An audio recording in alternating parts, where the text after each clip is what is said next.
1637 সালের এক শীতকাল পুরা পৃথিবী খুব অদ্ভুত একটা ঘটনা দেখে। একটা টিউলিপ ফুল, মাত্র একটা টিউলিপ ফুলের দাম এমন হয়ে যায় যে ওই টিউলিপ ফুলের দামের সমপরিমাণ টাকা দিয়ে একটা বাড়ি কিনে ফেলা পর্যন্ত যাচ্ছে। ব্যবসায়ীরা, চাকরিজীবীরা তাদের যা কিছু ছিল সব কিছু বিক্রি করে টিউলিপের পিছনে ছোটা শুরু করে। এই জিনিস কিছুদিন হয় এবং তারপরে ঠিক যেভাবে হঠাৎ করে টিউলিপের দাম বাড়া শুরু হয়েছিল ঠিক একইভাবে টিউলিপের দাম হঠাৎ করে কমা শুরু হয়। টিউলিপ ফুলের চাহিদা একদম শূন্যে নেমে আসে এবং যারা সহায় সম্পত্তি সব বিক্রি করে টিউলিপ ফুল কিনেছিল তারা একদম পথে বসে যায়। কিন্তু এই জিনিস আসলে কিভাবে হয়? একটা সাধারণ ফুল কিভাবে এতই বা দাম বাড়িয়ে ফেলে নিজের, আবার এই সাধারণ একটা ফুলের দাম কিভাবে আবার এতই বা কমে যায়? আজকে আমি আপনাদের পৃথিবীর প্রথম ফাইন্যান্সিয়াল বাবলের কথা বলবো। গল্পটা ভয়ঙ্কর রকম ইন্টারেস্টিং এবং শুধু ইন্টারেস্টিং না, এই গল্পটা থেকে আপনারা ফাইন্যান্সেরও অনেক কিছু শিখতে পারবেন। চলেন শুরু করা যাক। 1500 সালের আশপাশে ডাচ ইকোনমিটা ছিল পৃথিবীর সবচেয়ে স্ট্রং ইকোনমিগুলোর একটা। আপনারা হয়তো জানেন না যে 1500 সালের আশপাশের যে সময়টার কথা আমি বলছি, এই সময়ে পুরো ইউরোপের সবচেয়ে ধনী জায়গা ছিল ডাচ বা নেদারল্যান্ডস। আমস্টারডাম ছিল পৃথিবীর সবচেয়ে বড়লোক শহরগুলোর একটা এবং লন্ডন টন্ডন তখন আমস্টারডামের কাছে কিছুই না। পুরা ইউরোপের অধিকাংশ ব্যবসা বাণিজ্য ডাচ বা নেদারল্যান্ডসের ভিতর দিয়ে হইতো এবং শুধু যে ডিরেক্টলি হইতো তা না, নেদারল্যান্ডসের ভিতরে যে ব্যাংকগুলো আছে সেই ব্যাংকগুলো ছিল সবচেয়ে বেশি ট্রাস্টেড। নেদারল্যান্ডসের যে মার্চেন্টরা ছিল, ব্যবসায়ীরা ছিল, সেই ব্যবসায়ীরা ছিল সবচেয়ে বেশি ট্রাস্টেড এবং পুরা ইউরোপের বিজনেসের একদম কেন্দ্রবিন্দু বলা হইতো ওই সময়ের ডাচ এলাকাটাকে। আপনারা বুঝতে পারতেছেন না, পুরা ইউরোপের যত ইকোনমি ছিল, পুরা ইউরোপের যে জিডিপি ছিল তার 50%-এরও বেশি অবদান ছিল ডিরেক্টলি ডাচ মানুষদের। আপনারা ইস্ট ইন্ডিয়া কোম্পানির নাম জানেন, তাই না? আমরা সবাই জানি ইস্ট ইন্ডিয়া কোম্পানি ভারতবর্ষ শাসন করছে ইত্যাদি ইত্যাদি। বাট ইস্ট ইন্ডিয়া কোম্পানির আগেও আরেকটা এরকম কোম্পানি ছিল, যে কোম্পানিটার নাম ছিল ডাচ ইস্ট ইন্ডিয়া কোম্পানি। 1602 সালে শুরু হয় এই কোম্পানিটা, পৃথিবীর সর্বপ্রথম মাল্টি ন্যাশনাল কোম্পানি। এবং এই ডাচ ইস্ট ইন্ডিয়া কোম্পানি হলো এমন একটা কোম্পানি যেই কোম্পানির শেয়ার প্রথম পৃথিবীতে বিক্রি হয়েছে।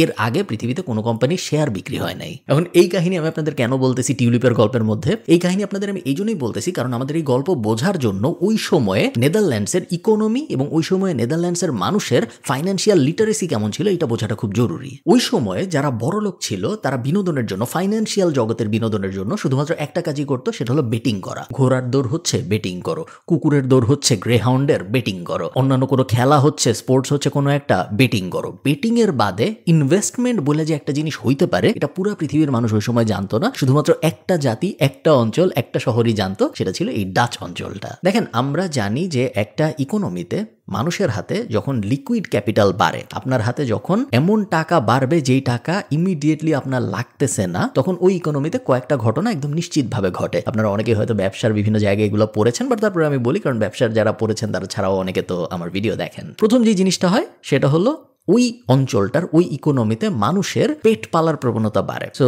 গরিব যেসব অঞ্চল আছে, যেসব অঞ্চলের মানুষের আয় রোজগার খুব সীমিত, তারা কুকুর পালার মতো বিলাসিতা, বিড়াল পালার মতো বিলাসিতা, বিড়ালের জন্য খেলনা কেনা, খাবার কেনা, কুকুরের জন্য এই করা সেই করে, এগুলা করে না। এগুলো সব তখনই মানুষ করতে পারে যখন তাদের ইকোনমিক স্ট্যাবিলিটিটা একটা পর্যায়ের উপরে ওঠে। সো এটা একটা। আরেকটা জিনিস হয় যখনই একটা ইকোনমি ওই থ্রেশহোল্ডটার উপরে ওঠে, সেটা হলো ওই ইকোনমির মানুষের এক্সট্রাভাগান্ট জিনিসপত্র, ওই মানুষের এক্সোটিক জিনিসপত্রের প্রতি আগ্রহ বাড়া শুরু হয়। এবং ডাচ মার্কেটেও এক্স্যাক্টলি এই জিনিসটা হয়। ডাচ মার্কেটটা যখন আস্তে আস্তে বড়লোক হওয়া শুরু হয় ওই সময়, তখন ডাচ মার্কেটে যে মানুষজন ছিল, নেদারল্যান্ডসের যে সাধারণ জনগণ ছিল, তাদের মধ্যে সেম প্রবণতা দেখা যায়। তারা অ্যানিম্যাল পালা বাড়ায় দেয়, তারা তাদের আরাম আয়েশের জন্য বিভিন্ন জিনিসপত্র করা শুরু করে এবং সবচেয়ে বেশি যে ব্যাপারটা, তাদের রেয়ার জিনিসের প্রতি আকর্ষণ অনেক বেশি বেড়ে যায়। তো যা হওয়ার তাই হবে। চায়নার থেকে সিল্ক এনে ব্যবসায়ীরা বিক্রি করা শুরু করে নেদারল্যান্ডসে এবং নেদারল্যান্ডসের মানুষ পাগলের মতো কিনে, কারণ চায়নার সিল্ক তো বেশ রেয়ার। ইন্দোনেশিয়া থেকে স্পাইস বিক্রি করা শুরু হয় জাহাজে করে, ইম্পোর্ট করে করে, এবং মানুষ পাগলের মতো কিনে, কারণ ইন্দোনেশিয়ার স্পাইস এটা তো ইউরোপে পাওয়া যায় না, বিশাল রেয়ার একটা জিনিস। তো আমরা অবশ্যই কিনবো, আমাদের হাতে টাকা আছে, আমরা কিনবো না কেন, তাই না?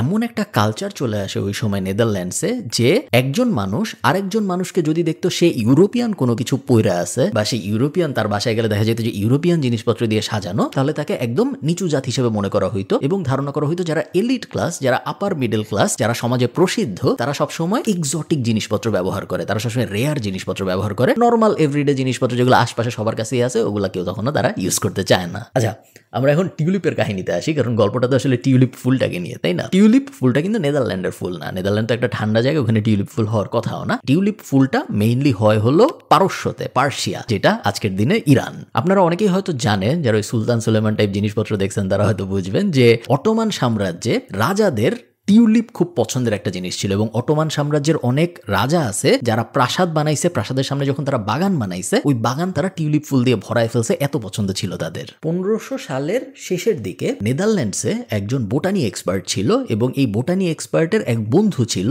যার ওই জায়গায় ওই যে পারস্য, ইরান ওই অঞ্চলে কিছু কানেকশনস ছিল এবং এই বোটানির লোকটাকে সে একটা গিফট দেওয়ার কথা ভাবে এবং মনে হয় যে কি গিফট দিব ওর মাথায় আসে যে ওই পারস্যতে তো একটা খুব সুন্দর ফুল ফুটে টিউলিপ, ওই টিউলিপের কিছু চারা যদি আমি এনে এই বোটানির লোকটাকে দিতে পারি, ওর যেহেতু এই ফিল্ডে কাজকর্ম করে ওর ভালো লাগবে, আবার একটা সুন্দর গিফট হয়ে যাবে। তো সে এটা গিফট হিসেবে দেয় এবং এই বোটানির এক্সপার্টটা ওই টিউলিপ ফুল গিফট হিসেবে পায়। এটাই ছিল নেদারল্যান্ডসে ফার্স্ট টিউলিপ ফুলের আগমন।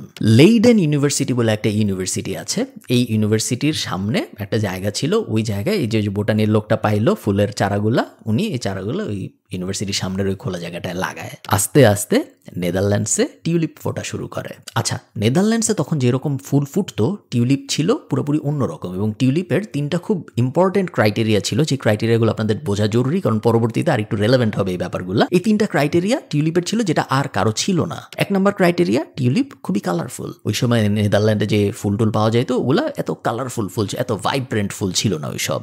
সেকেন্ড, টিউলিপের টেক্সচার অন্যরকম। টিউলিপের পাতা যদি আপনি ধরেন আপনি দেখবেন একটা প্রিমিয়াম ফিল আসে, যেটা অনেক সময় বিভিন্ন কাপড় ধরলে আসে, যেটা সাধারণত বেশিরভাগ ফুলের ক্ষেত্রেই দেখা যায় না। এবং থার্ড, খুবই ইম্পর্টেন্ট একটা ব্যাপার, টিউলিপ একটা সিজনাল ফুল। চাইলেই বছরের যখন খুশি টিউলিপ খুঁজে আনা যায় না, টিউলিপ একটা নির্দিষ্ট সিজনেই হয় এবং ওই সিজনের আশপাশে যদি আপনি টিউলিপ ফুল পাওয়ার চেষ্টা করেন তাইলেই আপনি একমাত্র টিউলিপ পাবেন, এছাড়া আপনি পাবেন না। সেটা রেয়ারিটি ফ্যাক্টর আছে টিউলিপের ভিতরে। তো প্রথমে কিছু ডাচ মানুষজন এই ফুল বাসায় নিয়ে আসে। ডাচ মানুষজন কিছু বাসায় নিয়ে আসার পরে আরেকটু বড় লোক যারা, তাদেরও এটা পছন্দ হয় এবং তারাও এগুলা কিনে বাসায় নিয়ে আসে। এরপরে আলট্রা ওয়েলদি শ্রেণী যারা ডাচ ওই সময়ের, তারা টিউলিপ ফুল খুবই পছন্দ করে ফেলে এবং তারাও টিউলিপ ফুল বাসায় আনা শুরু করে। এর মধ্যে একটা মজার ঘটনা ঘটে। টিউলিপ ব্রেকিং ভাইরাস বলে একটা রোগ আছে যেটা টিউলিপ ফুল গাছে হয় এবং টিউলিপ ব্রেকিং ভাইরাস নাম শুনে আপনারা বুঝতে পারতেছেন টিউলিপকে ব্রেক করে ফেলে এই ভাইরাসটা। তো এই রোগটা যখন টিউলিপের হয় তখন পাতাগুলোর কালার পুরো বদলায় যায়, অন্যরকম হয়ে যায় পাতা। এবং এটা আরো রেয়ার, যেহেতু সব টিউলিপ তো দেখতে একরকম, কিন্তু কিছু টিউলিপের মধ্যে এই ভাইরাসটা যাওয়ার কারণে ওরা দেখতে পুরো অন্যরকম। আমরা কি জানি, যা রেয়ার তা যদি মানুষের আগে থেকে পছন্দ হয়ে থাকে, রেয়ার হওয়ার পরে ওই জিনিস তাদের আরো পছন্দ হবে এবং এই ভাইরাসযুক্ত ফুলগুলার ডিমান্ড আরো বেড়ে যায় ওই সময় সমাজের ভিতরে। জাস্ট 60 বছরের মধ্যে নেদারল্যান্ডে টিউলিপ আর ফুল থাকে না, টিউলিপ হয়ে যায় ল্যাম্বরগিনি। বিজনেসম্যানরা খুব স্মার্ট কিছু কাজ করা শুরু করে এই সময়। টিউলিপের বিভিন্ন ভ্যারাইটি আবিষ্কার করা শুরু করে তারা এবং এই ভ্যারাইটিগুলোর নাম ওই সময়ের ডাচ রাজাদের নামে রাখা শুরু হয়, ওই সময়ের ডাচ কবিদের নামে রাখা শুরু হয়, ওই সময় যারা সম্ভ্রান্ত পরিবারের ডাচ বিভিন্ন বংশের মানুষজন তাদের নামে রাখা শুরু হয়, যাতে টিউলিপ ফুলটার স্ট্যাটাস আরো বাড়ে। এখন আমি আপনাদের একটু বুঝাই, খুব বেসিক, যে মানুষের হাতে যখন এক্সট্রা ক্যাপিটাল থাকে তখন কি ক্ষতিটা হয়। এই সেম জিনিস আপনারা কোভিডের সময় আমেরিকান মার্কেট যারা ফলো করেছেন তারা দেখেছেন যে কোভিডের সময় আমরা হঠাৎ করে দেখলাম অনেক কিছুর দাম এত বেড়ে গেল যেই জিনিসগুলোর দাম এত বাড়ার কথা না। যেমন আমরা দেখলাম যে ক্রিপ্টোকারেন্সিতে বুম হইল, আমরা দেখলাম যে ওই যে বিভিন্ন bag tag, luxurious bag tag, luxurious জুতা, তারপরে এনএফটি, তারপরে কার্ড, তারপরে বিভিন্ন জিনিস, বিভিন্ন অ্যাসেট ক্লাস, পেইন্টিং টেইন্টিং, সবকিছুর দাম আমরা দেখলাম অনেক বেশি বাড়া শুরু হলো, যেগুলো সাধারণ সময় এত বাড়তেছিল না। হঠাৎ করে ওই 2 বছরের মধ্যেই কেন বাড়লো? ওই 2 বছরের মধ্যে বাড়ার কারণটা হলো অ্যাসেট তো অনেকদিন ধরে ছিল, ধরেন পেইন্টিং তো গত 6 বছর ধরে আছে, বাট ওই 2 বছরের মধ্যেই কেন পাগলের মতো বাড়লো? তার কারণ ওই 2 বছর আমেরিকান সরকার একটা জিনিস করছে যেটাকে বলে স্টিমুলাস চেক। আমেরিকান সরকার ওই সময় মানুষদেরকে ফ্রি টাকা বিলাইছে, তোমার কাজ করতে হবে না, তুমি বাসায় বসে থাকো, তুমি ময়ূরো না, প্রত্যেক মাসে তোমার কাছে $1200 করে যাবে তোমার অ্যাকাউন্টে। এরকম একটা জিনিস আমেরিকান সরকার ওই সময় করেছিল এবং মানুষের হাতে যখন এক্সেস ক্যাপিটাল আসে, বেশিরভাগ মানুষ 80%-এর অধিক মানুষ পুরোটা সঞ্চয় করে না এবং তাদের যেহেতু জীবনে আর তেমন কিছু লাগতো না ওই সময়, ইমিডিয়েট কোনো নিডও নাই, কারণ তার তো টিভি, টেলিভিশন, কম্পিউটার সব আছে, তাদের সঞ্চয় 80%-এর মানে বেশি মানুষ করবে না। সো কি করবে তারা? তাদের ইমিডিয়েটলি লাগে না কিন্তু লাক্সারিয়াস এমন জিনিসে তারা ওই টাকা খরচ করে ফেলে। সেম জিনিস হয় ওই সময় নেদারল্যান্ডসে। মানুষজনের হাতে অনেক টাকা ছিল, নেদারল্যান্ডসের ওই সময়ের মানুষজন বেশ ইকোনমিক্যালি সলভেন্ট ছিল, তারা কি করবে এক্সেস টাকা দিয়ে? তারা টিউলিপ কেনা শুরু করে। মানুষ পাগল হয়ে যায় এবং কিরকম পাগল হয়ে যায় এটা মানে অবিশ্বাস্য রকমের ঘটনা। যে ফার্মিং করতেছিল সে ফার্মিং ছেড়ে দেয়, কারণ সে এখন টিউলিপ ফার্ম করবে। সো সে আর চাল ফলাবে না, সে আর গম ফলাবে না, সে এখন টিউলিপের চাষ করবে। যে ব্যাংকে চাকরি করতেছিল সে ব্যাংকে চাকরি ছেড়ে দেয়, সে টিউলিপের ফার্মে এসে কাজ নেয়, কারণ টিউলিপের ফার্মে কাজ দিলে বেতনের বদলে টিউলিপ দেয় এবং বেতনের বদলে যদি টিউলিপ পাওয়া যায়, টিউলিপের দাম যেহেতু এত বাড়তেছে সো ওইটা অনেক বেশি। 100 টাকা যদি ব্যাংক থেকে বেতন পাই ওটার ভ্যালু তো 100 টাকাই থাকবে, বাট টিউলিপ যদি আমি বেতন পাই তাহলে আজকে টিউলিপের দাম 100 টাকা, কালকে টিউলিপের দাম হয়ে যাবে 150 টাকা। সো অনেক বেটার একটা ইনভেস্টমেন্ট হয়ে যাবে ওইটা। পুরা ইকোনমির অলমোস্ট সবাই যে যা করতেছিল সব বাদ দিয়ে টিউলিপের পিছনে ছুটে পড়ে। এইখানে একটা টুইস্ট হয় যেটা ইকোনমির ছাত্র যারা ইকোনমিক্স নিয়ে ঘাটাঘাটি করেন তাদের বোঝাটা খুব জরুরি। একটা ফাইন পর্যায়ে আসে যখন মানুষ টিউলিপ আর টিউলিপের সৌন্দর্যের জন্য কিনে না, তখন মানুষ টিউলিপ কেনা শুরু করে টিউলিপের ইকোনমিক ভ্যালুর জন্য। যতদিন পর্যন্ত আপনি একটা জিনিস তার ভ্যালুর জন্য কিনবেন, ধরেন একটা পেইন্টিং, এই পেইন্টিংটা অনেক সুন্দর, আপনি এই পেইন্টিংটার জন্য 1 লাখ টাকা দিচ্ছেন। কেন? কারণ আপনার এই পেইন্টিং অনেক ভালো লাগে। এই পেইন্টিং এর অরিজিনাল কপি আপনি যখন আপনার দেয়ালে লাগায় রাখবেন, আপনার মনের মধ্যে একটা শান্তি আসবে যে এত দামি একটা, এত আমার ভাল লাগে এই পেইন্টিংটা, এটা আমি কিনছি, আমার ভাল লাগতেছে, ওইটা একটা। বাট এই পেইন্টিংটার দাম যখন প্রত্যেকদিনই 1000 করে বাড়বে, 10,000 করে বাড়বে, 1 লাখ করে বাড়বে, একটা টাইমে এই পেইন্টিং এর মার্কেটে এমন মানুষ আসবে যাদের পেইন্টিং এর সাথে কোনো লেনাদেনা নেই, তাদের মেইন লেনাদেনা হলো ইকোনমিক্স এর সাথে, এবং তারা এই পেইন্টিংটা ভালো লাগতেছে দেখে কিনতেছে না, তারা শুধুমাত্র এই কারণেই এই পেইন্টিংটা কিনতেছে, কারণ তারা জানে এটা কিনে আমি যদি হোল্ড করে রাখি তাহলে এটার দাম আরো বাড়বে, তখন আমি এটা বেচে দিতে পারবো। এই জিনিস হওয়া শুরু হয় টিউলিপের মার্কেটে। এখন টিউলিপের তো একটা বড় সমস্যা আছে, আমি আপনাদের আগে বলছি যে টিউলিপ একটা সিজনাল ফুল। তার মানে কি? তার মানে বছরের একটা বড় অংশ টিউলিপ হবে না। মার্কেটে তো একটা বড় ডিমান্ড আছে টিউলিপের, সবাই টিউলিপ চাচ্ছে, কিন্তু টিউলিপ তো নাই মার্কেট, আমরা বেচতে পারবো না। তাহলে আমরা এখন কি করব? এখানেই চলে আসে ফিউচার ট্রেডিং। সব ব্যবসায়ীরা মিলে ঠিক করে আজকে থেকে আমরা ফিউচার কন্ট্রাক্ট বেচবো টিউলিপের। ফিউচার কন্ট্রাক্ট কি জিনিস টিউলিপের? এগুলো কিন্তু সব সত্য কাহিনী, এগুলো আমি আপনাদের বানায় বলতেছি না, কল্পগাথা না, সব ডকুমেন্টেড এবং সবকিছুর হিসাব আছে এখনো নেদারল্যান্ডসে। ব্যবসায়ীরা কি করে? ব্যবসায়ীরা ঠিক করে যে তোমার টিউলিপ লাগবে, কতগুলো টিউলিপ লাগবে? 5টা। আচ্ছা, টিউলিপ তো এখনো হয় নাই, টিউলিপ ইম্পোর্ট হইতে আরো 6 মাস লাগবে, টিউলিপ এখনো হয়ই নেই পারস্যতে। তো তুমি এক কাজ করো, এই যে তোমাকে একটা কাগজ দিলাম, এই কাগজের ভিতরে লেখা যে আপনি অমুক 6টা টিউলিপের মালিক। এই কাগজটা তুমি নিয়ে যাও, এই ইনস্ট্রুমেন্টটা তুমি নিয়ে যাও, তার বদলে তোমার টাকা আমাকে দিয়ে দাও। তুমি যে এই কাগজটা নিলা, এই কাগজটাই তোমার পরিমাণ যে তোমার আসলে টিউলিপ আছে 6টা। এক্স্যাক্টলি গোল্ড স্ট্যান্ডার্ড থেকে ডলার যখন সরে গেছিল তখন যেই কাহিনীটা হয়েছিল, সেম কাহিনী তারও 300-400 বছর আগে টিউলিপের সাথে হয় নেদারল্যান্ডসে। এখন আপনি দেখেন কি হইলো, আগে আমি টিউলিপ যখন কিনতে যাইতাম, হ্যাঁ অনেক দাম ছিল, বাট আমি অনেক টাকা দিতাম, সাথে সাথে আমি একটা টিউলিপ পাইতাম, টিউলিপ নিয়ে আমি বাসায় চলে যেতাম। এখন যেটা হইলো, এখন আর আমি টিউলিপ পাই না, এখন আমি জাস্ট একটা কাগজ পাই, যে কাগজের মধ্যে লেখা যে আমি এই কয়টা টিউলিপের মালিক। পৃথিবীর প্রথম পেপার ওয়েলথ কনসেপ্টটা এই টিউলিপের এই এক্স্যাক্ট এই সিচুয়েশনটা থেকে আসে। এরপর যা হওয়ার তাই হইলো, মানুষ এখন এই পেপারগুলাই বিক্রি করা শুরু করলো। এখন তো আর কারো কাছে টিউলিপ নাই, কারণ সবার কাছে পেপার আছে, টিউলিপ তো আসতেছে, টিউলিপ আসার এখনো সময় হয়নি, সবাই এই পেপারই বিক্রি করা শুরু করলো। বলে যে আমি দেখো এই যে 6টা টিউলিপের মালিক, এখন তুমি কি কিনবা নাকি আমার কাছ থেকে? তাহলে এই পেপারটা আমি তোমাকে দিয়ে দিব, তাহলে তুমি হয়ে যাবা টিউলিপের মালিক। একটা অথরাইজেশন বোর্ড হইলো, যে অথরাইজেশন বোর্ডের কাছে যে বলা যায় যে আমার টিউলিপের মালিকানা আমি ওর কাছে হস্তান্তর করতেছি, আমার কাগজটা ছিঁড়ে ফেলেন, ওকে নতুন 6টা টিউলিপের একটা কাগজ বুঝায় দেন। আমি এখানে লিখে রাখছি, আমি আপনাদের পড়ে দেখাই একটা টিউলিপের কি পাওয়ার ছিল ওই সময়ে 1 সিঙ্গেল টিউলিপ, একটা ফুলের বাল্ব দিয়ে আপনি কি কি কিনতে পারতেন আমি বলি। 4টা ঘোড়া, 8টা পিগ, 12টা শিপ, 2 টনস অফ বাটার, একটা সিলভার ড্রিঙ্কিং কাপ, সিলভারের একটা কাপ, এবং একটা fully furnished house in Amsterdam. সব কয়টা একসাথে আপনি কিনতে পারতেন একটা টিউলিপের বাল্ব দিয়ে। এই যে 7টা জিনিস আমি বললাম, গাধা, পিগ, শিপ, বাটার ইত্যাদি ইত্যাদি, এগুলো কিন্তু এমন না যে একটা টিউলিপ দিয়ে 12টা বাটার কিনতে পারেন অথবা একটা বাড়ি কিনতে পারেন, তা না, সবকিছুই আপনি কিনতে পারবেন শুধুমাত্র একটা টিউলিপের বিনিময়ে। একজন ভালো চাকরি করা মানুষ ওই সময় আমস্টারডামে যত বেতন পাইতো, তার বেতনের 15 গুণ থেকে 25 গুণ পর্যন্ত ছিল শুধুমাত্র একটা টিউলিপের বাল্বের দাম। ডিসেম্বর 1636 আসতে আসতে একটা বড় ধরনের ঝামেলা হয়ে যায় আসলে ওই ইকোনমির ভিতরে, ডাচ ইকোনমিতে, কারণ টিউলিপের দাম প্রত্যেক দিন বাড়তেছে। আজকে আমি টিউলিপ কিনে আনলাম, আজকে দেখা গেল টিউলিপের দাম 100 টাকা, কালকের মধ্যেই টিউলিপের দাম হয়ে যাচ্ছে 120 টাকা, 130 টাকা। এবং যখন কোনো অ্যাসেটের দাম এত র্যাপিডলি বাড়ে, তখন ওই অ্যাসেটের হোল্ডিং মেন্টালিটি বাড়ে। ওই অ্যাসেট কেউ ইমিডিয়েটলি বিক্রি করতে চায় না, কারণ সবাই ভাবে আরেকদিন রাখি, আরেকদিন রাখলে তো আরো বাড়বে, আর 2 দিন রাখি, আর 2 দিন রাখলে তো আরেকটু বাড়বে। তো কেউই দেখা যায় ওই অ্যাসেটটা ছাড়তে চায় না, কারণ এটার দাম প্রতিদিন বাড়তেছে। মানুষ পাগল হয়ে যায়, মানুষ ব্যাংক থেকে লোন নেওয়া শুরু করে টিউলিপ কেনার জন্য। মানুষ নিজেদের ঘর বাড়ি, জমি জমা, স্বর্ণ অলংকার যা কিছু আছে সবকিছু বিক্রি করে দেয় টিউলিপ কেনার জন্য। এবং মানুষ মূলত টিউলিপ ছাড়া আর কিছু ওই সময় ভাবতে পারতো না ডাচ ইকোনমির ভিতরে। এই যখন অবস্থা, তখন নেদারল্যান্ডে একটা জায়গা আছে হার্লেম, ওই জায়গায় একটা খুব অদ্ভুত ঘটনা ঘটে। টিউলিপের অকশন হইতো রেগুলারলি, যেহেতু টিউলিপ খুব বড় অ্যাসেট ক্লাস হয়ে গেছে। টিউলিপ তো আর এমন না যে আপনি একটা টিউলিপ নেবেন 100 টাকা দেন নিয়ে যান, ওরকম না। অকশন, নিলাম হইতো তখন রেগুলারলি টিউলিপের, কারণ যে সবচেয়ে বেশি দাম দিতে পারবে সেই নিবে টিউলিপ। সো হার্লেম শহরে নিলাম হচ্ছিল, এবং নিলামে দেখা যায় যে নিলাম ডাকতেছে যে টিউলিপ বেচবে, সে একটা বলা যায় নিলাম শুরু হবে 100 টাকার থেকে, একটা টিউলিপের জন্য কে দিবেন 100 টাকা।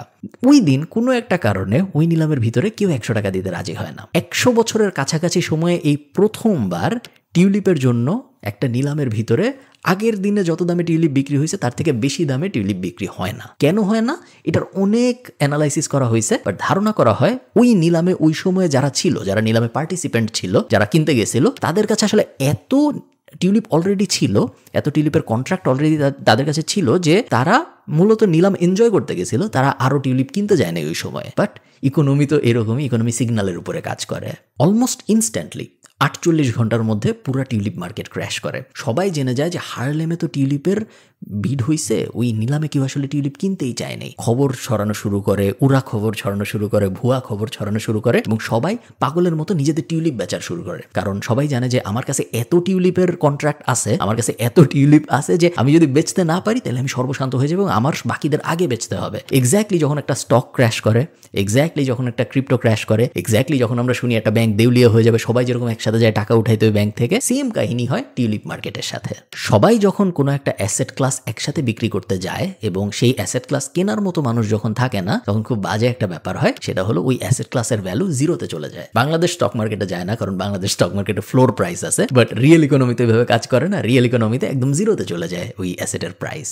হাজার হাজার মানুষ মাত্র 48 ঘন্টার মধ্যে নেদারল্যান্ডসে পথের ফকির হয়ে যায়। এখন আপনি দেখেন সমস্যাগুলো কি কি হয় ইকোনমিতে। বিশাল বিশাল সমস্যা দেখা দেয়। এক নম্বর সমস্যা হলো অনেক ব্যবসায়ী ছিল যারা ফিউচার ট্রেডিং এ টিউলিপ নিছিল। সো তারা বলছিল যে ভাই আপনি আমাকে 100 টিউলিপ দেন, আমি আপনাকে এই 100 টিউলিপ বেচে যে টাকা হবে ওখান থেকে আপনার ওই 100 টিউলিপের টাকা দিব। এটাই তো ফিউচার ট্রেডিং। সে ওই 100 টিউলিপ বেচতেই পারে না, বাট সে তো এখানে প্রমিস করছে যে 100 টিউলিপ বেচবো যখন তখন আপনাকে এত টাকা দিব। সে ওইটা আর দিতে পারে না, ইমিডিয়েট দেউলিয়া হয়ে যায়। সেকেন্ড ক্যাটাগরির ঝামেলা, অনেক মানুষ ব্যাংক থেকে লোন নিছিল, আমি যেটা বললাম, তারা বাড়ি মর্টগেজ রাখছে, গাড়ি তো ছিল না ওই সময়, ঘোড়া টোরা মর্টগেজ রাখছে, মর্টগেজ রেখে তারা টিউলিপ কিনছে। এখন টিউলিপ বেচার তো আর কেউ নাই, কেউ তো কিনতে চাচ্ছে না। সো কি করবে? ব্যাংক এসে বলে যে আমরাও তো তোমার টিউলিপ নিব না, আমার টিউলিপ নিয়ে কোনো লেনদেন নেই, আমি তোমার বাড়ি নিয়ে যাচ্ছি। ইমিডিয়েটলি একটা মিডল ক্লাস মানুষের একটা বিশাল অংশ ব্যাংক্রাফট, দেউলিয়া হয়ে যায়। অনেক মানুষ ছিল, যেটা আমি আপনাদের একটু আগে বললাম, যে তারা তাদের ফার্ম ছিল গরুর, তারা তাদের এই যে চাষবাসের ব্যাপার স্যাপার ছিল, তারা ব্যাংকে চাকরি করতো, সব ছেড়ে দিয়ে সবাই টিউলিপের ভিতরে চলে আসছিল। টিউলিপের ইকোনমি তো শেষ, ওগুলার ভিতরে তো এখন আর যাওয়ার উপায় নেই, কারণ তারা ফার্ম টার্ম বেঁচে দিছে। সেই বড় একটা অংশ যারা বিজনেস করতো, ছোট বিজনেস, তারাও দেউলিয়া হয়ে যায়। এখন টিউলিপের যে কন্ট্রাক্ট ছিল না, বলা হয়েছিল যে আমি টিউলিপ তো এখনো আসে নাই, তুমি এই কাগজটা নিয়ে যাও, এই কাগজের ভিতরে লেখা আছে তুমি 6টা টিউলিপের মালিক, তার মানে তুমি 6টা টিউলিপের মালিক। ডাচ সরকার ওই সময়ে একটা নতুন ল পাবলিশ করে, যে লতে ওরা বলে যে এই কন্ট্রাক্টটা কেউ চাইলে নাল অ্যান্ড ভয়েড করে ফেলতে পারবে মাত্র অল্প কিছু পেনির বিনিময়ে। সব মানুষ যায়, সব মানুষ যে ওই কন্ট্রাক্ট নাল অ্যান্ড ভয়েড করে ফেলে। সো যারা টিউলিপ বেচতো তারা ইমিডিয়েটলি একদম ওয়ার্থলেস হয়ে যায়, তারা ইমিডিয়েটলি একদম দেউলিয়া হয়ে যায়, কারণ তাদের যে কন্ট্রাক্ট ছিল সেই কন্ট্রাক্টের আর কোনো ভ্যালুই থাকে না। একটা ইকোনমি যেটা পুরো রাজত্ব করতেছিল ইউরোপে, যেটা পুরো রাজত্ব করতেছিল পৃথিবীতে, ডাচ ইকোনমি, আপনারা জানেন নাকি জানেন না, ইস্ট ইন্ডিয়া কোম্পানিরও আগে ডাচ ইকোনমি কিন্তু ইন্দোনেশিয়ার থেকে মশলা নিয়ে ইউরোপে বেচতো। বিশাল পাওয়ারফুল ইকোনমি ছিল এবং ব্রিটেন কিছু ছিল না ডাচ ইকোনমির কাছে। এই ইকোনমিটা মাত্র 7 দিনের মধ্যে, জাস্ট 7 দিনের মধ্যে ধ্বংস হয়ে যায় একটা ফুলের কারণে, যে ফুলটার নাম টিউলিপ। এবং এই ব্যাপারটাকেই বলা হয় পৃথিবীর সবচেয়ে প্রথম ফাইন্যান্সিয়াল বাবল। এবং এই যে পুরো গল্পটা, এই গল্পটাকে বলা হয় টিউলিপ ম্যানিয়া। জানেন আমাকে কেমন লাগলো এই গল্পটা? পুরোটা কিন্তু সত্যি কাহিনী, অদ্ভুত শোনায়, অবাস্তব শোনায়, বাট পুরোটা সত্যি কাহিনী। আশা করি আপনাদের ভালো লেগেছে। যদি ভালো লাগে আমাকে কমেন্টে জানাবেন। টাটা।